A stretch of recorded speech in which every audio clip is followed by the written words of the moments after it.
What? You're going to listen to that guy? You shouldn't listen to him. He's one of those sovereign citizens. Hey, what's going on? This is Trent Goodbody, Freedom from Government. I had some topics on my mind I wanted to talk with you about. If anybody's telling you not to listen to someone, they probably have an agenda.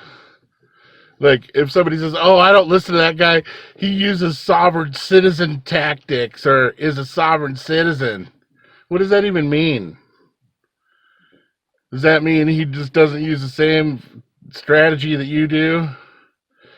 Because all I would do, if I were facing a court date or something, and I have done this, is send the prosecutor an email telling him that I'm not going to show up unless I'm there in chains. Because what that tells him is that I won't be showing up unless I'm under duress. Same with the cop on the side of the road. In order for me to tell him something, all I got to do is say, well, why don't you tell me what you're going to do if I don't? In other words, threat and duress. If he puts me under duress, then I can tell him anything, and it's all inadmissible later on in court. So anyway, if someone's telling you not to listen to someone because they're different than them, personally, I would listen to them even more,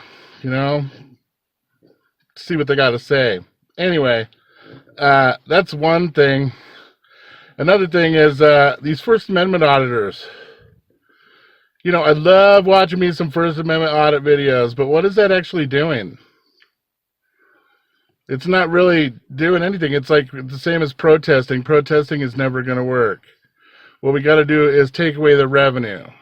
So when I see these First Amendment auditors going out and getting in cops' faces and then getting in trouble for it, getting charges, and then going to court and hiring an attorney that's putting money in the whole system's pocket, not to mention the attorney's never gonna question the matter of whether the statutes are even applicable to you or not. Oh my God, he said he's a person, or he said he's a man, not a person. That's another one of those.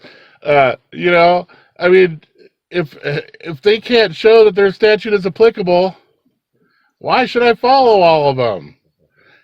And if I'm gonna retain an attorney, it's gonna be for one reason and one reason only, and that's if I'm a plaintiff. I'm not going to be retaining an attorney for defendant stuff, for statute violation. They have never shown that it's applicable. And that's why I applaud Mark Stevens, even though he's coming under fire from Barry Cooper with a bunch of ad hominem attacks and, character slander stuff. Who cares, man? One man is not the movement. But, when one man is speaking the truth, it's going to be heard and reverberated, and people are going to know that it's the truth just by hearing it. So no matter what Barry Cooper says, that Mark Stevens says never, ever, that it never, ever, ever works. All it is about is standing up for your rights. You got to stand up for what you believe in. And I believe that my inalienable, natural, inherent rights come from God, not from some government document somewhere, some legislature.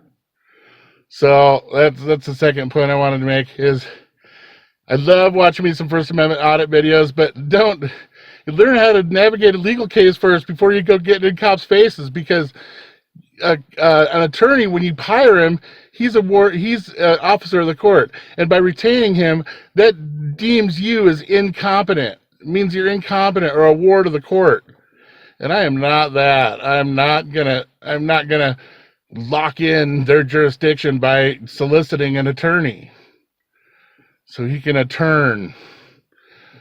Make sure you tell him the truth, because he needs to know everything, and he's going to do the best for you. He's an officer of the court. He swore out to uphold statute and their stupid court stuff.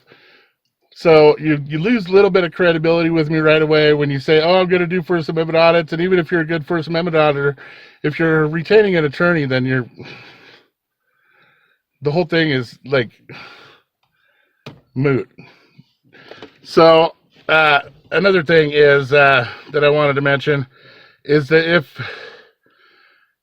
if you're gonna do something that counts, do something that matters, do something that hits them in where it hurts in their pocketbook. Where do they make their money? They make their money through court cases. They also generate revenue through the DMV.